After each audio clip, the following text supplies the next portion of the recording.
За сайн байна уу. За би саяхан нэг телевизээр гарсан интервью үзчихлээ. За тэн дээр нэг хүүхэн бурханаар чулуугаар бас юу гэж зоос байсан. За тэр нь бөөжж байгаа харагдчихсэн. Одоо тэрийг хараад үзсэн нүдэндээ бас юмшгүй байлаа. Гэтэл одоо Хинтээ аймагт нэг залуу чихэр бовоор бөөжж байгаа гэсэн сураг гарсан. Тэгээд тэрний дагуу би бас тэр залууг бас сонирхын үзье харъя гэж ирлээ. Тэгээд сая миний харсаар нэг хоёр бичгийн гаргаад үйлчлэх байгаа гэж байна. Тэгээд энэ залуу бас сони юм аа. Би одоо сая хараад л үнэхээр итгэж байна. Тэгээ одоо тэнд өсгөлд байгаа тэр хүн, энд байгаа энэ хүн, энэ хоёр бас холбоотой юм болов бас энэ талаар би өөрөөс нь асууя гэж бодоод үлээгээс уучлаа надад. Ямар ч байсан хоёр бичээ гаргачих шиг боллоо.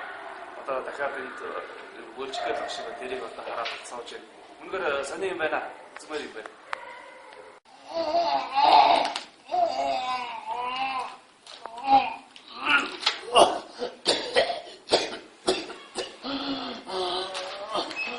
Ай баба. Үний юм байна. Би одоо л мэдчихэв. Олон цуу яриа сонссон. Үнэхээр үний юм байдаг юм байна. Үзэгдэв юм. Яг үзэгдэв. Цуу яриад итгэдэггүй. Тэгээд саяхнаас Өсгөл аймагт бурхнаар бөөлжж байгаа нэгэн охины тухай яриад ирдээд байна. Саяхнаас бас Хинтээ аймагт нэгэн залуу чихэр хичээлээр бөөлж байгаа сураг сонсогдоо цуу яриад ирсэн байна. Тэгээд энийг үзэхээр энд орон нутагт нэрээд байна. Тэгээд үнэхээр үнэн байдаг юм байна.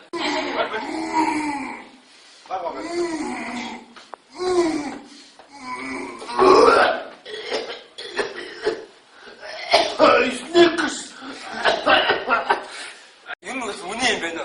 Бишрлээ. Юус чихэндээ юм итгэдэг юм сая өөрөө нүдэрээ үзээд үнэхээр үнэн юм. Гайхалтай. Гоё байна уу? Гэртээ аваад очмоор юм бэлээ. Энэ их зөв юм болж байгаа юм. За ийм юм харж байгаа би одоо итгэж чадахгүй байна. Одоо анх удаа л нэг ингэж чихэр бовоор бөөлж байгааг харж байна. Хөвсгөл аймагт нэг бурхнаар бөөлж ийн гэсэн сурагтай эцээ болохоор чихэр бовоор бөөлжөд байна. Одоо гайхалтай юм болж байна. За одоо эсвэл шийдэл ухаан л өнгөдөг юм дээ. Тэгээ одоо чихэр бовоор бөөлж байгаа хараад тэр гайхаад сууж байна. За магадгүй энэ ч одоо манай байгууллага дээр түүц ажлын хэрэг байна уу даа юм. Таныг тийм үү байна даа.